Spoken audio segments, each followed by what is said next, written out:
முதலாம் படைப்பிரிவு commander SI திரு M முப்புடாவி அவர்களும், இரண்டாம் படைப்பிரிவு கமாண்டர்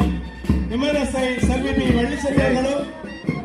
மூன்றாம் படைப்பிரிவு கமாண்டர் எஸ்ஐ திரு